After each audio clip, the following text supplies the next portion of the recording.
This is a schematic of the patented Williams Innovative Sludge Treatment System, which basically consists of several components.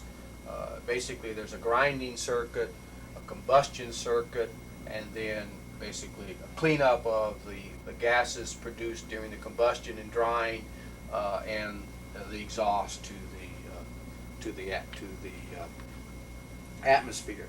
Now we can flip the page and come over here and just look at the grinding circuit separate, where we bring in the wet sludge into an impact mill, a fluidized bed impact mill, which basically does two things.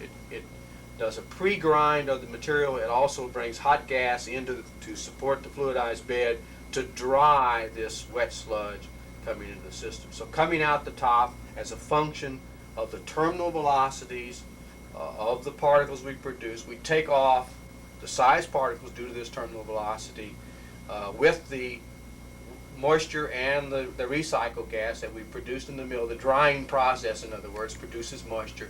That's all carried over and taken to a cyclone where we separate the solids and the gas. The gas goes this way. Of course, the solids go down and go into what we call a meteor mill, which is a screened impact mill, which does further sizing, and it actually produces the size particle we want for the combustion process. So now we've got, coming out of here, we've got the size combustion particles coming out of this system. Basically, we've got the recycled gas, the gas that we produced in the drying mill over here. We want to treat both of those in the combustor. Now we can go to the next page, and this shows then the combination of the grinding circuit along with the combustion cleanup circuit. Here's the combustor, here's the SDF combustor. We bring into the combustor the gases that we've driven off in the drying process, the grinding process. We also bring in the dry sized sludge particles for our combustion. Now this is also supported with natural gas, such that we can operate the combustor at basically 17 to 1800 degrees with a 2-second residence time. So here we combust the dried particles that we produced over here. We also bring in the gas and the water that we produced in the drying process. We run them through this 1800 degree furnace.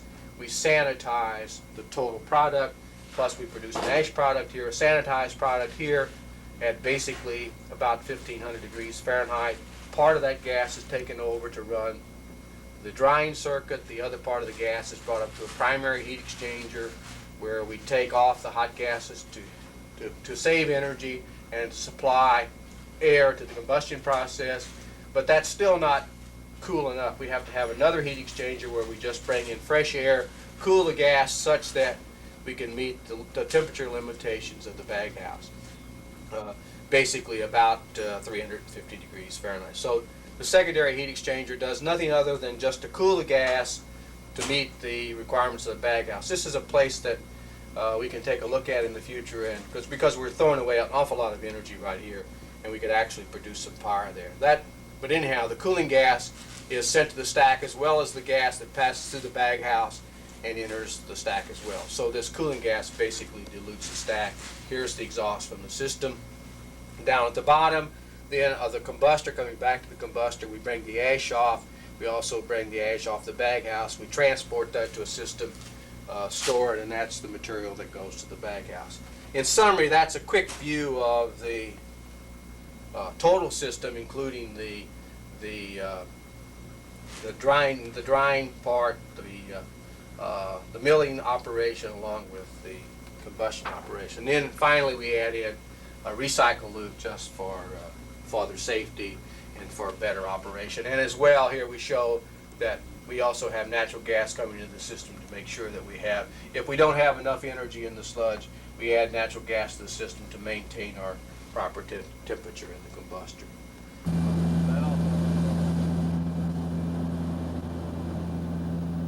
Runway 21, runway 11 is available if you prefer advice, please. Origami Tower, this is 28 Zulu.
This is the velocity separator right below us from the Model 360 impact dryer mill, which is on the ground floor.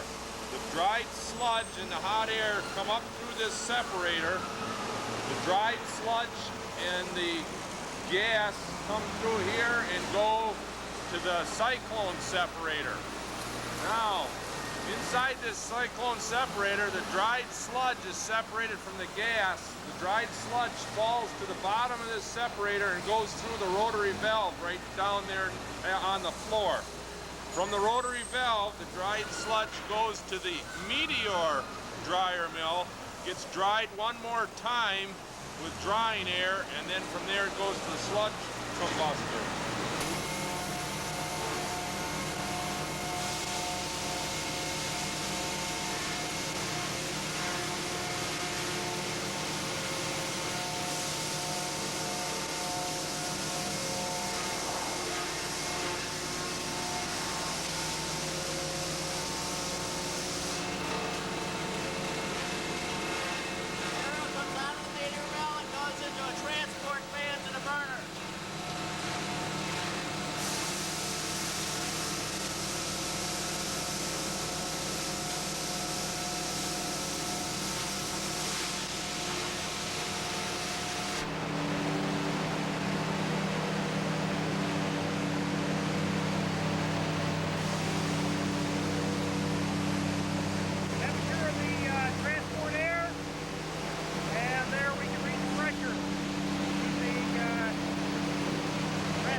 Temperature of the transport air with the fuel in it going into the burner.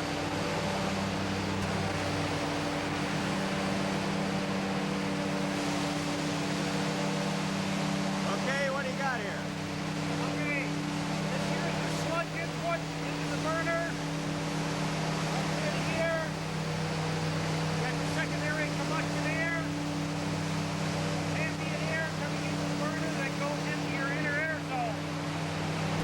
Primary combustion air comes in at up to 1200 degrees, different dampers, puts it into the burner input system. Thermocouple to measure the burner temperature.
Okay, Mark.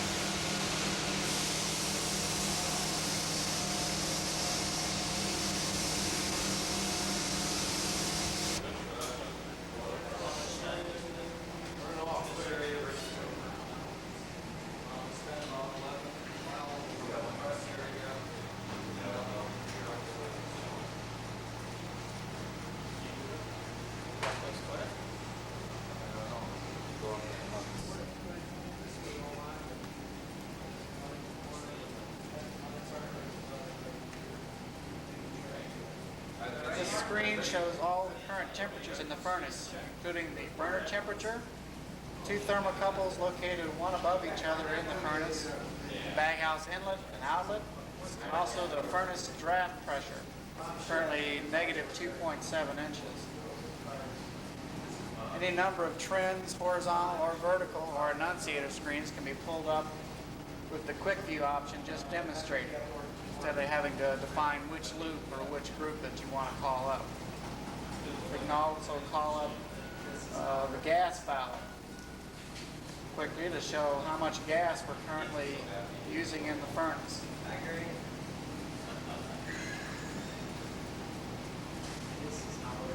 Currently we're at 55% throttle. We're just at set point, so it's still going up.